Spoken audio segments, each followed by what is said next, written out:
And we are live. Great. Hey everyone. Just wanted to do a quick LinkedIn live because one of my colleagues actually asked me an interesting question over a morning coffee today. And I thought it's an interesting question, an interesting discussion. And he asked me, how would you invest a million Swiss francs in 2022 into a startup? Or in which startup would you invest? And my answer was I wouldn't certainly not invest it in one startup, but maybe in 10. But then I'm not sure if I could pick like a startup at on the top of my head because, you obviously need to do a lot of research before you invest. But my quick answer was kind of like I wouldn't invest it into, a startup. I would invest it probably into different ones. But when it comes to the category, the biggest picks for me would be two areas. One is decentralized finance in 2022, and the other one is the sort of like metaverse gaming NFT space. And the reason for decentralized finance, maybe let's go through them quickly separately. So decentralized finance to me is, so right now it's not that easy to invest into, assets. One is you don't necessarily want to have too much cash because inflation is crazy. Maybe in Switzerland not so much right now, but if you look outside of Switzerland, inflation has been absolutely insane over the past year, and I think it's going to hit us as well this year in Switzerland.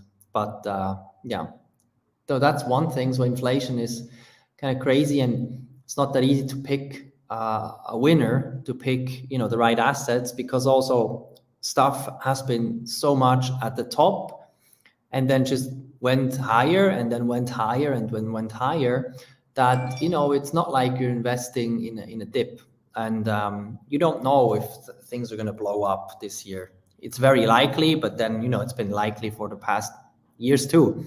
Nothing has really blown up. So that's one thing. And so to me, decentralized finance on the one side is an outlet that could be very interesting.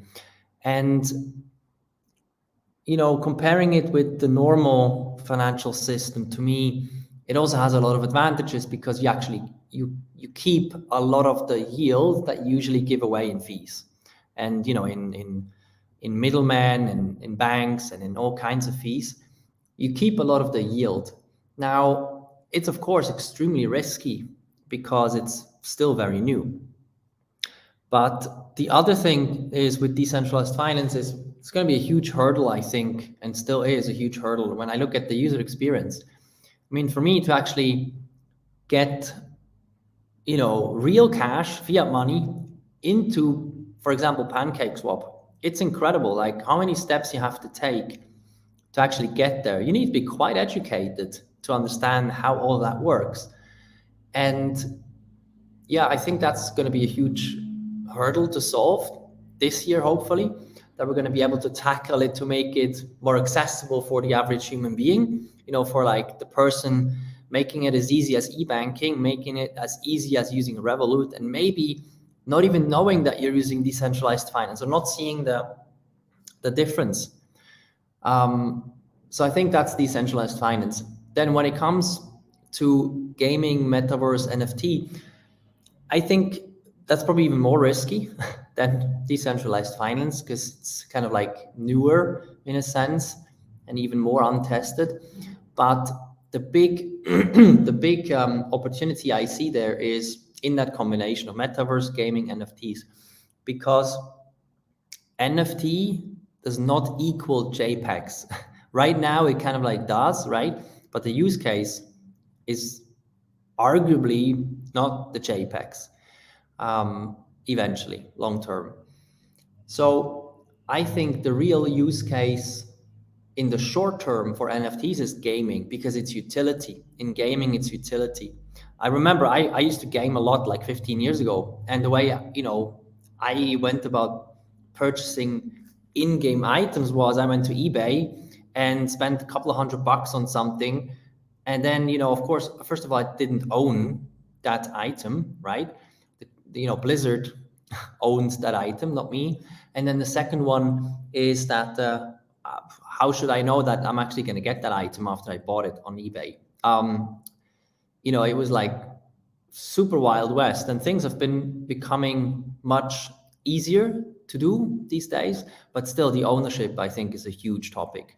So I think this digital ownership in gaming is huge. So that's one thing. And then for Metaverse, I think it's the same. To me, the most obvious use case for Metaverse is gaming. It's not working in VR, honestly. I think that's maybe something 10 or 20 years down the line that could be something. But I don't think it's about the technology there when it comes to the working in VR. This is more about the actual human adoption.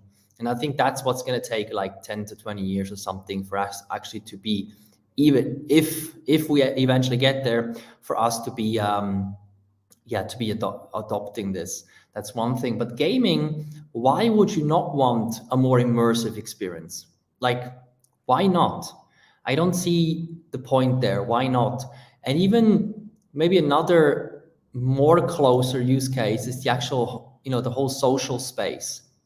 Like, messaging with friends, and reading social posts on LinkedIn and Facebook and Twitter. It's not a great experience. It's basically a text platform. It's not the greatest, most immersive experience. I think there could be another opportunity. But I would, zooming out again, these would be my two picks for 2022.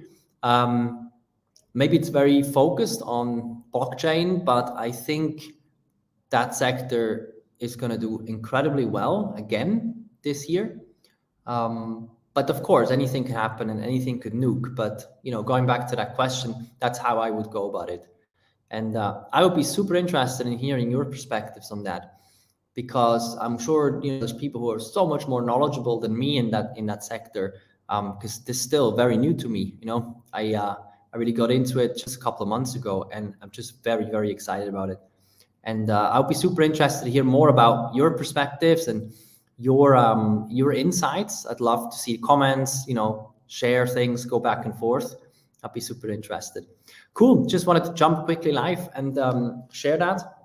And yeah, very interested in your perspectives. Share them in the comment, and see you soon.